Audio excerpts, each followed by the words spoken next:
Fala pessoal, tudo bem? Bem-vindo ao canal Top Ações. Hoje nós vamos ver o que está acontecendo aqui na macroeconomia que vai afetar o Ibovespa, né, todas as ações. Vamos falar um pouco mais da Cosan, entendendo aqui o que está acontecendo com a Raízen, um pouquinho também da Vale e também da Petrobras, tá?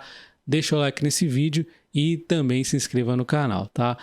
Talvez vocês tenham visto comigo o resultado do Santander.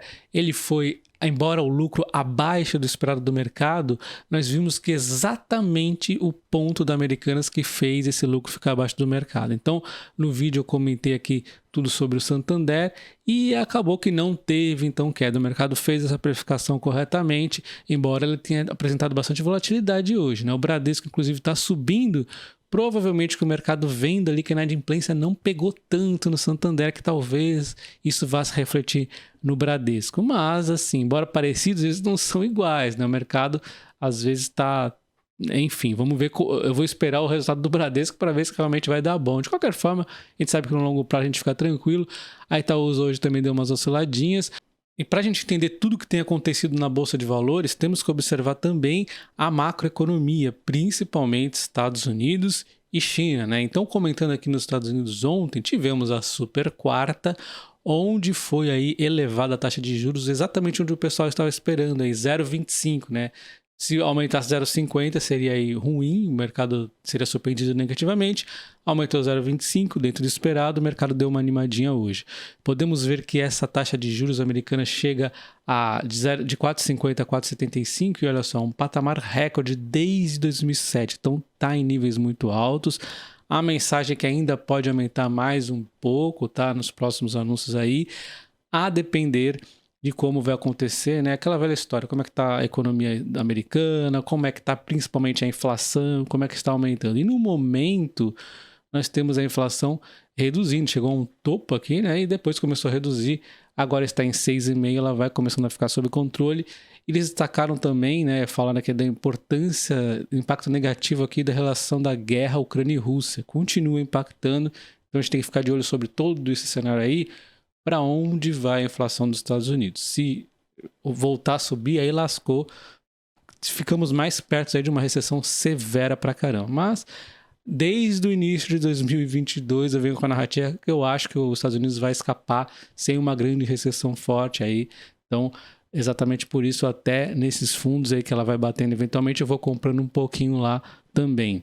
E a Bolsa Americana curtiu aí a super quarta e está subindo um pouco mais de 1% nesse momento. E o dólar está a 5,04, né? Para quem gosta do exterior pode ser interessante. Algumas vezes o dólar bate um fundinho aqui, ele sempre acaba recuperando. É vários zigue-zagues e depois recupera, né? Ele até bateu em valores bem menores antes, mas é difícil saber para onde vai o dólar. Eu não gosto nem de ficar vendo o que os analistas preveem. Eu sei que no longo prazo, embora em alguns momentos ele fique muito tempo lateralizando, a tendência é sempre subir, porque o nosso mercado aqui tem mais inflação no Brasil do que nos Estados Unidos. É só você ver como a economia brasileira gosta de andar, né? Agora que a gente tem um teto, a gente quer estourar o teto. Então, realmente, no longo prazo, causa isso aqui. E ontem também na super quarta o Copom manteve a taxa de juros em 13,75, exatamente o que o mercado esperava, e isso mantém o Brasil com a maior taxa de juros real do mundo. E por que acontece isso, né? Porque o Brasil foi um dos primeiros a subir a taxa de juros, a inflação começou a descer, né? E aí nós temos esse spread, mas temos aqui alguns controles via impostos que devem voltar, isso aí vai impactar também, né? Dos combustíveis aí. Então a gente vê que o Brasil hoje é o primeirão aqui, 7,38 de taxa real, quanto aqui a México em segundo, aí tem a Colômbia, a Chile aí, alguns países com uma taxa real ainda boas, mas o Brasil é o líder, né? Só que a gente vê que a inflação veio caindo muito, mas será que ela vai se manter a esses níveis? Essa é a preocupação do Banco Central. Isso tudo levou o Lula a recentemente estar pressionando aqui o Banco Central para reduzir a taxa de juros, reclamou esse spread todo, mas o Banco Central está vendo que tem um risco de inflação aqui por conta de diversos pontos, como o retorno de impostos em combustíveis e principalmente esses estouros de teto. Isso aí não vem do nada, né? Dinheiro não nasce do nada. Então, o Meirelles já criticou o Lula para ele parar de falar sobre a taxa de juros, né? Deixa aí com o pessoal que é competente nisso. E fica bem nítido esse risco porque o mercado também está vendo esse risco, né? O mercado está elevando todas as semanas aqui a previsão de inflação para 2023. Então existe um risco aí. Cada vez eles aumentam um pouquinho, porque cada vez tem uma ameaça aí rondando, né? A própria também tem também cenários do exterior também pressionando, né? A própria guerra da Ucrânia e Rússia pode dar uma atrapalhadinha aí. Então, cada vez eles projetam essa inflação um pouco maior. E o último aqui, ó, deu uma elevadinha até mais fortezinha aqui. E agora falando da China, né, do fim do ano passado para cá, houve um otimismo com a China, com a retomada aí dos fins dos lockdowns, né, a pandemia aí e tudo mais. Porém, né, perdeu um pouco de força, o que é natural acontecer, né? Tem aquele otimismo, euforia, o minério de ferro vai para as alturas de novo, e ele dá uma realizaçãozinha por conta do perigo aqui de uma leve ou, de repente, mais forte recessão aí no mundo. Então, não tem nada de grave aqui na China, é mais o mercado tentando fazer a leitura aí para onde vai a economia mundial, né? E nós podemos ver a cotação do minério de ferro de novembro em diante dando uma disparada, e agora essa realizaçãozinha chegando à mínima de 12 semanas, mas você vê que é uma queda pequena. A Vale praticamente, né, ela tinha parado de cair junto em algum momento aqui com o minério de ferro, porque já tinha caído demais, né? Porém, quando o minério de ferro subiu, ela pôs-se a subir junto. Chegou aqui a um topo, né? Bem aqui num ponto que eu tinha marcado, ela não conseguiu passar e coincidentemente o minério de ferro começou a cair.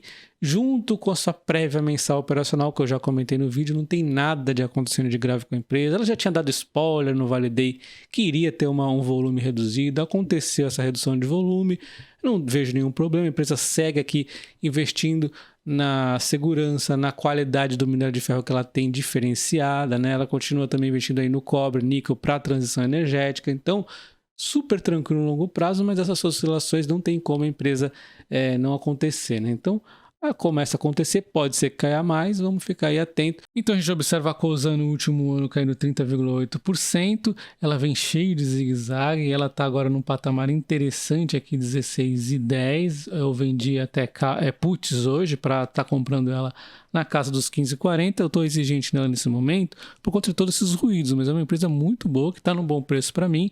A Vale dá uns ruidinhos aí, que a Vale está entrando aí ao longo do tempo aí na Cosan, né? E a Raiz é onde está mais tumultuando nesse momento aqui o case. E quando a gente fala da Raiz, a situação tá feia, a empresa já cai aqui 50,8% no último ano, é muita coisa para uma empresa tão boa como a Raiz. Se pega desde o IPO aí, a queda já é 57,3%, então a queda está quase toda aqui concentrada nesse último ano, e as narrativas que estão aqui por detrás são diversas. E o primeiro ponto que impacta a Raizen é uma questão de curtíssimo prazo, né? Anunciada aí no dia 30/1, o block trade aí que um acionista pretendeu fazer. Isso aqui causou impacto nas ações, causa uma sensação negativa, mas não prejudica a tese da empresa, né? Então, o plano dessa Edera, que é uma das acionistas aí da Raizen, é vender 1,1 bilhão, né? A venda de 330 milhões de ações que ela tem da Raizen, 24,82 dos papéis, para pagar as dívidas com bancos. Entre os credores estão Bradesco, Santander.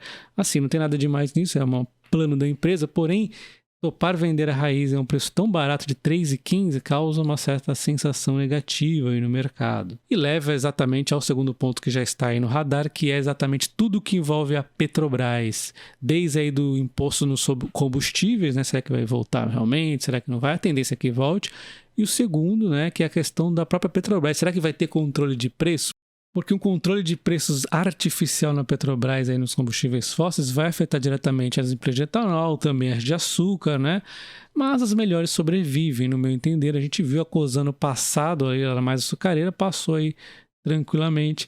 A gente vai ver as boas empresas superando isso. Mas, de qualquer forma, o mercado fica com medo, né, em relação aos investimentos que a empresa tem que fazer. Ela tem bastante investimento para fazer, então ela precisa ter dinheiro. Esse é o primeiro ponto, né? O segundo é a própria tese de investimento. Será que é sustentável o etanol de segunda geração, o biogás, os pellets, todo esse esquema aqui que ela está trabalhando na versão aqui da cana do etanol de segunda geração, que vai fazer a empresa crescer muito?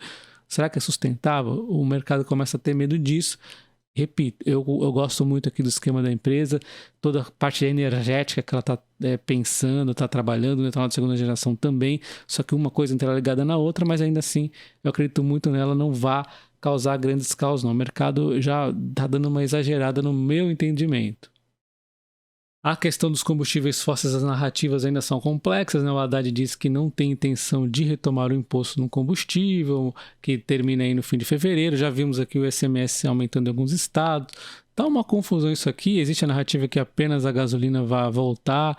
Enfim, o que acontece é que se tivermos realmente incentivos aqui na gasolina, tem que ter uma proporção também que incentive tanto quanto no etanol, senão dá problema para o etanol. Enfim, esse aqui é um dos problemas, né? E na questão do controle de preço do combustível, que seria o pior de todos, né, o mais severo aí, nós temos o Prats e o Haddad trabalhando em mecanismo contra a volatilidade de combustíveis, dos preços, né, que é um fundo de estabilização. E eu acho essa ideia interessante dependendo de como ela vai funcionar. A questão aqui é que, no caso aqui do Prats, eu não confio nada nele, né? Os discursos que a gente vê dele aí desde o ano passado é horrível. Eu detestei esse nome. Assim que ele assumiu, ele só falou um monte de baboseira. Depois voltou atrás aí com o medinho do mercado. Enfim, não confio nele, mas assim, vamos ver se de repente sai coisa boa aí, porque essa proposta ela funcionou mais ou menos aí bem em alguns outros países, como o Chile, né? Que desde 2014 usa esse mecanismo aí automático de tributação. É por isso que eu falo, depende. Será que vai ter uma redução do imposto mesmo? O Brasil é tudo complicado. Como é que funciona na Chile? Foi feito da seguinte forma, tá? Temos um imposto antes dessa medida, que é, por exemplo, 20%, eu não sei o número exato, e depois nós temos um imposto reduzido para 15% nas petrolíferas, tá? Os impostos que elas pagam. E aí o que acontece? Quando o petróleo está acima de 75, isso aqui é um fato mesmo que eu vi lá, acima de 75 eles sobem 5%. Beleza, aí acaba dando aí elas por elas um exemplo, né?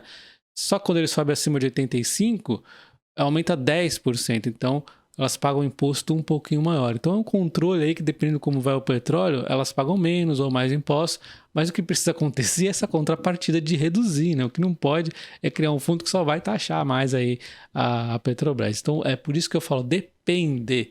Só corrigindo aqui que essa forma de funcionamento é na Dinamarca, tá? E não no Chile. Enfim, esse fundo aqui pode sim funcionar, ele pode inclusive, dependendo de como for conversado, ser ruim para a Petrobras, como exemplifiquei aqui, pode ser ruim em termos aqui de déficit fiscal para o Brasil mesmo, né? Nessa questão aí dos impostos, e pode ser ruim para a raiz, independente de como vai estabelecer esse preço aí, né? Se for muito baixo, pode ser ruim. Mas de qualquer forma, a tendência que eu vejo aqui é que para a raiz tende a ser bom, para a Petrobras, para o governo aí, vamos ver como é que vai ficar. Enfim, na verdade, para todo mundo aqui a gente vai ter que ver como é que vai ficar. E fica essa incerteza, né, que o mercado não gosta muito. Só que o que nós acabamos de ver é um mundo aqui meio bonitinho, mas olha só, por exemplo, aqui, com o UBS que fez estudos matemáticos aqui baseado no modelo da Colômbia, tá, de controle de preços de combustível, esse fundo aí. Teria custado um prejuízo para o Brasil de 44 bilhões de déficit em 2022. Olha só, absurdo, né? Monstruoso. Então, eles calculam que pode causar de 46 a 175 bilhões de 2023 a 2027, se implementado nesses moldes da Colômbia.